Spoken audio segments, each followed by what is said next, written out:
What's up, guys? My name is Michael, and this is another deck tech video for Hearthstone.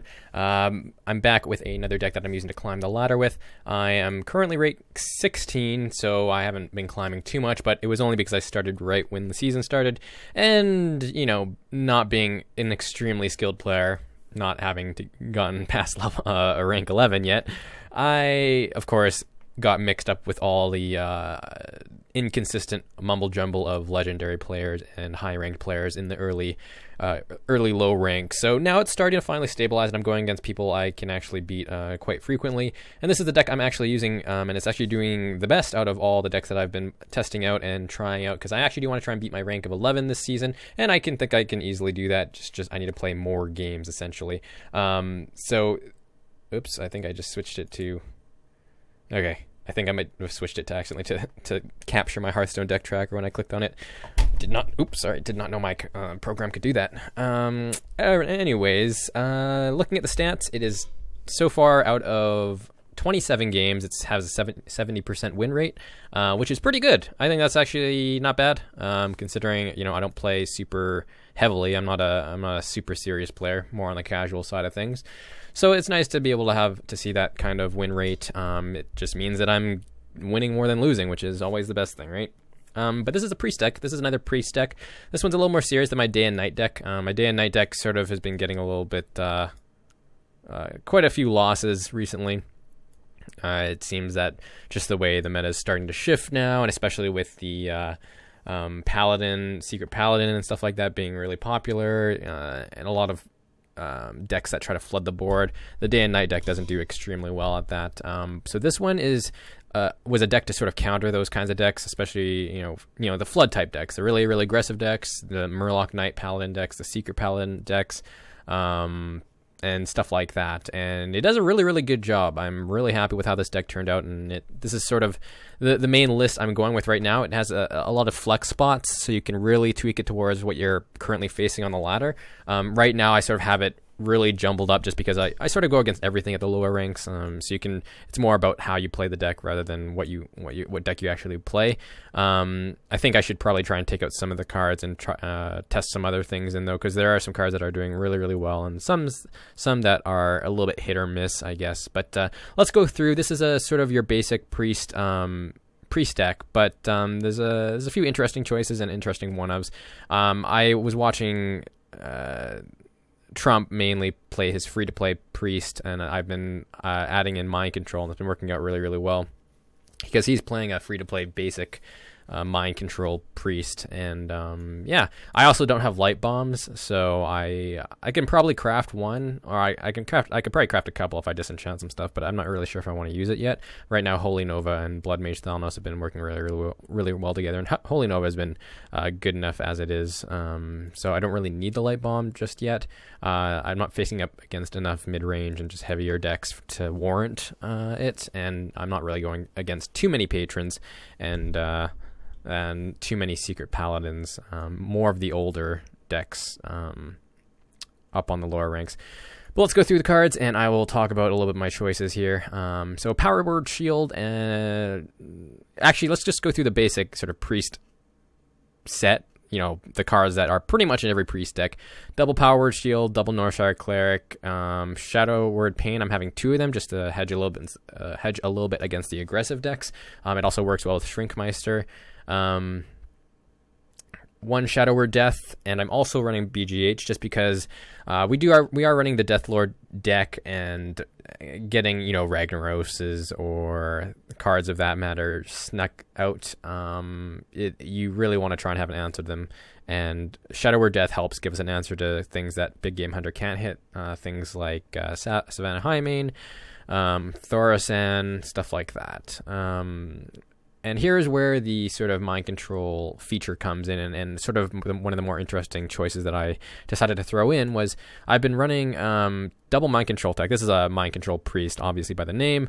Using where the mind control package, I guess, is Cabal Shadow Priest, Shadow Madness mind control, and double mind control tech. So I've always been testing out the Deathlord mind control tech sort of interaction.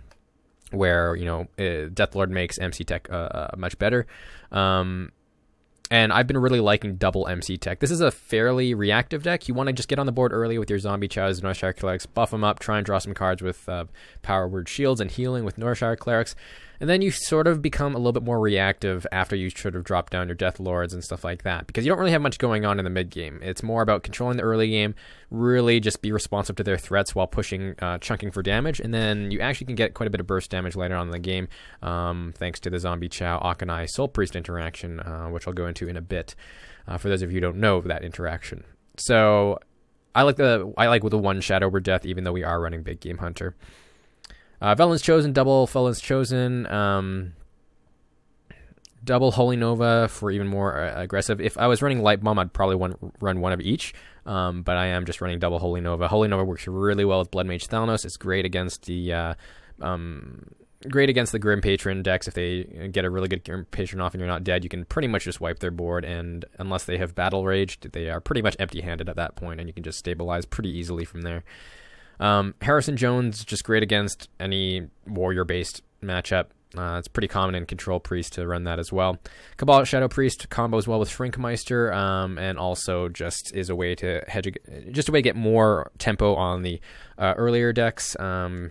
If you happen to let them get out of hand, this lets you get back quite a bit of tempo, and there's quite a few things you can steal that are really good against the aggressive ones, especially against decks like Tempo Mage and stuff like that. Stealing and Hunter, stealing their Mad Scientist takes a bunch of tempo away from them, and also you can steal a bunch of stuff, especially with Shrinkmeister, like their Sludge Belchers and stuff like that as well. Dr. Boom, it's just a threat to go alongside Mind Control. I sort of wanted one of my own threats. I might test with just double Mind Control. It is a Mind Control deck, but Dr. Boom you can drop down a little bit earlier and just start putting pressure on once you have control over the board, rather than sort of be passive and just maybe Mind Control like, I don't know, a Piloted Shredder or something like that, which isn't really great, but I mean, you are stealing their tempo away, so it's not terrible, but I like having Dr. Boom. It's also a way to sometimes get back the board. With the Boombots, especially in combination with Holy Nova and stuff like that, you can get a pseudo board wipe going with that. And then we have Mind Control, because it is a Mind Control Priest, and it's just a way to really good against the control decks. And yeah, not much to say there. It's Mind Control. It's pretty standard. So I guess some of the more interesting card choices, we just have the one Akanai. We're not running Circle of Healing, so the early board wipes aren't really needed. We have a pretty early aggression with double Zombie Chow and the Northshire Clerics and Power Word Shields. So we don't have to really worry too much about that. We usually mulligan pretty heavily for the Zombie Chows in most matchups, just because it's a great early drop, and you just want to get that board right off the start. One Piloted Shredder, because I always sort of I don't want to be too responsive, and I did want ways to threaten my opponent. They're, especially against control matchups, they're just, there's matchups where you just want to try and be very aggressive as a priest. And we have ways to close out games. So as long as we can push damage, we have some ways to burn them out if we need to. And it's also a way for us to just keep board if it's our only minion and it gets killed, it still drops something that we can, Velen's Chosen or Power Word Shield, and sort of try and still fight for board through that. It also doesn't get hit by other priest cards like Shadow Word Pain or Shadow Word Death. And not much to say there. Piloted Shredder, just a good mid-range threat that this deck actually sort of needs. It's a great card to drop behind Death Lord as well, because you can just keep hitting in the face for 4, or you can just contest other stuff. But yeah. The one Akanai Soul Priest, we're not running Circle of Healing, so early board wipes aren't really needed. And you are healing a lot in this deck. You really want to just try and stabilize and keep your health high, and also keep drawing cards with Northshire Clerics. So Akanai can sometimes get a little awkward in that sense if you're really trying to keep your minions healed up and tip-top shape. But it also combos really well with Zombie Chow. I've killed a lot of opponents from being able to just build a board state with like Akanai, Cabal, Shadow Priest. You don't really need too much if you have a Zombie Chow on board. And they really think the Zombie Chow is just going to sort of help them stabilize if they can get board control. But once you play Akanai, they know they're about to get hit in the face for a lot of damage, because you're able to just run Zombie Chow into something, kill it, and because your cards deal damage instead of restore health, that actually does affect Zombie Chow. Rather than restoring 5 healthier enemy hero, it actually deals 5 damage to the enemy hero, which is a pretty sweet combination that not many people actually think about. So it's pretty nice to have that. It's actually makes a pretty annoying board state too when you have Akanai and Zombie Chow on the board, because they really have to use resources to kill off Akanai first. Otherwise, they're just going to end up dealing 5 damage to their face if they end up sort of making a quick decision and accidentally killing Zombie Chow first, which has sometimes happened. Many people don't play the Akanai Soul Priest Zombie Chow combo, so I added in. I normally had double Zombie Chow and no Akanais, but I figured Akanai gives Zombie Chow a little bit of usefulness later on in the game, when you are trying to sort of shift from that passive stance to aggressiveness, when you've sort of run your opponent out of resources and are sort of just trying to push for damage. Like this deck doesn't have a lot of ways to end the game, so you really want to try and end the games within 2 to 3 turns once you've actually gained board control, which is fairly easy with this deck thanks to Mind Control tech. One Shadow Madness. I really like the card. I might try testing out without it. I might craft another Cabal Shadow Priest. But Shadow Madness is pretty good. It's really great against all the decks playing Mad Scientist and stuff like that, being able to kill off their Mad Scientist on another one of their creatures, and they don't get the secret out of it. And there's a lot of stuff you can grab. It also works with Shrinkmeister if you want to grab something larger of theirs and run it into another bigger minion of your opponent's to just kill it off. That's a possibility as well. But I might test without it. One Mass Dispel, I've mentioned this in my other priest decks. I love Mass Dispel, especially since against a lot of the flood decks, they love buffing with the secrets. Shamans, this card absolutely wrecks Shamans, and also Grim Patrons, it can help. Usually you're just hoping for Blood Mage Thanos, Holy Nova for those decks. But other than that, Mass Dispel works really well against a lot of different decks. It helps when it works best when you have creatures on board and your opponent has a board as sort of an even board. It makes a usually uneven board for you into more of an even board, so you can actually trade into their stuff without them getting a lot of value. You also get a card that replaces it, so that's always nice to have as well, because you definitely want to keep card advantage over your opponent just to keep having answers to their threats. Last but not least, the double Mind Control tech choice. So again, with the Deathlord interaction, Deathlord makes Mind Control tech better. And I've always liked, I added in double Mind Control tech because of all the flood decks, with Paladins adding like cards like Murloc Knight and Paladins having Muster for Battle, and really aggressive decks just flooding the board. It gives you a really early way to grab tempo, as opposed to waiting for like a Cabal Shadow Priest or waiting for your board wipes. You can really sometimes get lucky as well against mid-range decks if they play into Mind Control tech, because not many people play Mind Control tech anymore, and I find there's less and less people actually playing trying not to play into it. A lot more people play into it, and you can even use it as a tempo play and play it on turn 3, and then it'll incentivize them to possibly even play into it more in the future, since they'll see 1 and they'll assume that you're not really playing 2. There's very few. I don't think I've ever. There's very few lists that play 2. My deck is actually. I don't think I've seen any list that runs 2. Now that I think about it. But the double mind, like, since you're really reactive, you're really looking for power plays. After you almost sort of want to bait your opponent into playing into cards like this, which can be sort of tough. But because you have pretty efficient answers to everything else, you can sort of manipulate things a little bit and get them into position where you can get a pretty good Mind Control tech off. So yeah, really, really awesome. And not much to say there. You usually end up grabbing, like, anything is really, really good, to be honest. Of course, the worst thing is either getting, the worst thing you can grab is a 1/1 paladin thing, 1/1 paladin soldier, or a 1/1 demon from Implosion. It's really the only 2 things that I can think of that you don't really, really want. I mean, obviously there's some things that you don't want, but other than that, you're really just trying to get back tempo and really looking to get them to promote more on the field so you can answer it with really good Holy Novas. Blood Mage Thanos plus Holy Nova is another sort of combination that people don't really think about. They really play around the 2 damage Holy Novas, but playing into the 3 damage Holy Novas isn't really something they do.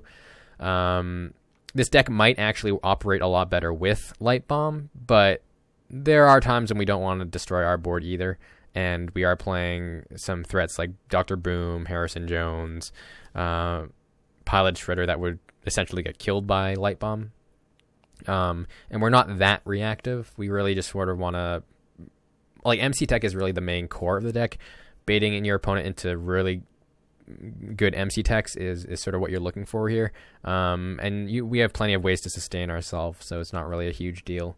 And because we heal ourselves, so yeah, I'm sure there's a lot of cards I could test out here. I really want to try and test out some more cards. There's a lot of flex spots, which is what I like.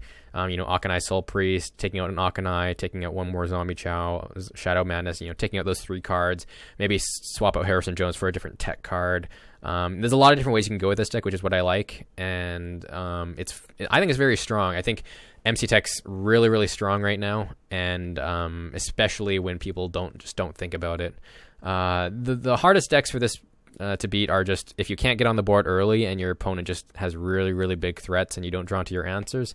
That's just when the deck gets bad, because we don't have too many ways we have to have something on the board to be able to interact the best, whether it be smaller minions to knock down their larger minions into a good Holy Nova or things like that. MC Tech does help, but it's not a end all to be all. But because of that, that is one big reason I added another Zombie Chow. Double Zombie Chow has been in double Northshire Cleric. We get some pretty quick board presence that can be really annoying to go up against. And going on the coin is perfectly fine with like Zombie Chow into Northshire Cleric, kill off one of their small drops, and then coin heal. And you can get a pretty good board state and card draw going there. So yeah, that's the deck, you guys. Hopefully you guys enjoyed this video. I'm going to be recording an update video right after this, so be on the lookout for that. I'm talking about my Twitch channel and things I have planned for the future. So take care, you guys. Hope you guys have a great rest of your day, night, morning, wherever you are, and I will talk to you later.